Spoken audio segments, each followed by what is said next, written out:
on YouTube. This is the very latest news from Fabulous 103 and the Fabulous Pattaya Media Group. It would be great if you liked and subscribed to us.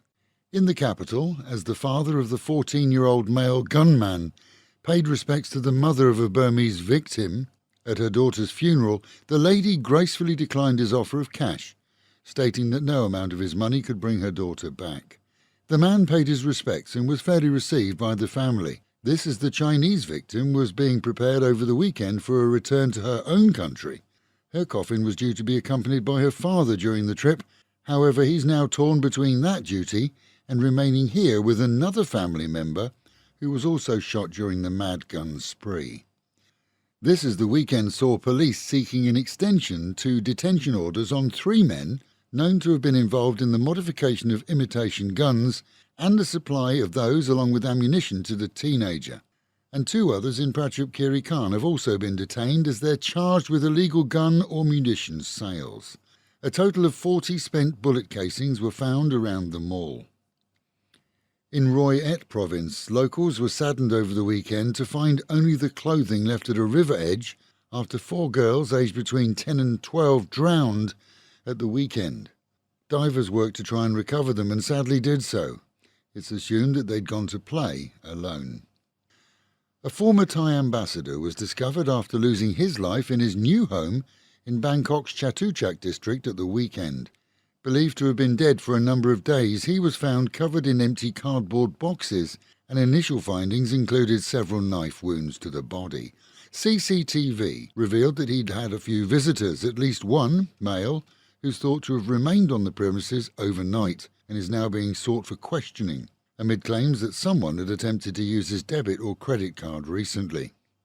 The number of Thais who died during the attack on Israel at the weekend are constantly rising, as thousands from here were employed in the region.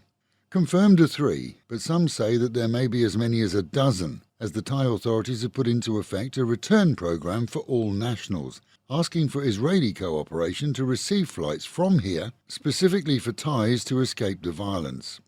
As hostages have been taken, so it's now known that Thai nationals are among those too. And here in Thailand, security has been heightened around their embassy.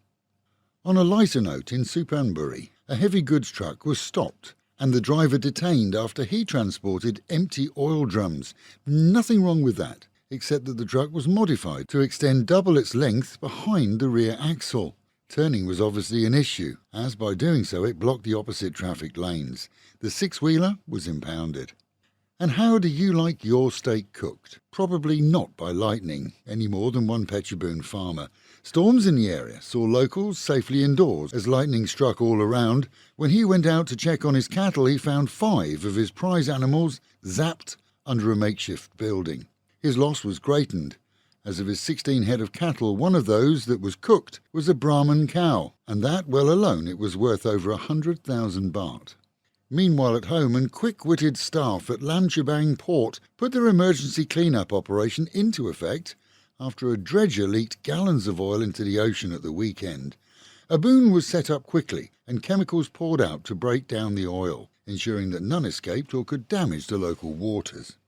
Police over the weekend were out in force across the beaches, checking on groups of youngsters and ensuring that none were drinking illegally or had plans for nefarious activities. With those who appeared suspicious searched on occasions, the police presence over the 2 days appears to have driven those looking for trouble away from the waterfront. Word is that those under the age of 18 were told to go home, which upset a few but seems to be the order of the day now. Beach areas from Jomtien to Nuglua saw the regular happy groups out at dusk, picnicking and relaxing, making the most of the shoreline without any hassle. A weird one from the end of last week, as an Indian tourist claims to have booked a Bolt taxi and then forgotten his wallet whilst in the car. He tells that the driver was untraceable and that his wallet contained over $2,000 US. The problems with the story are twofold. One, all Bolt drivers are registered and listed with names and registrations when booked. And 2, this also happened after a night out that ended at 1 a.m. in the morning in Soi Buakhao. Either way, his police report will likely be forwarded to a travel insurance company who may just ask whether he could have lost it elsewhere in the busy bar area before taking his ride. And finally, thanks to our roaming reporter Basil, who was quick to snap a photo of a new sign going up above McDonald's close to Soi 6 on the beach road that simply read SEX. Hours later, other parts of the new sign arrived and it now reads Sexy Bay Beach Bar. Either way, McDonald's below the venue might have something to say, and the City Fathers too, whose ambition it is to see the city become a family-orientated venue. But it certainly gave entertainment to many who passed by. And with the Met Office promising highs today of around 30 degrees, dropping down to 26, and the promise of an overcast day with a good chance of rain at any time, local and national news today from Fabulous 103 FM and Fabulous Pattaya Media Group. And to get a notification every time we release another bulletin or programme, like and subscribe to our channel, Fabulous Pattaya Media Group, by using the link below.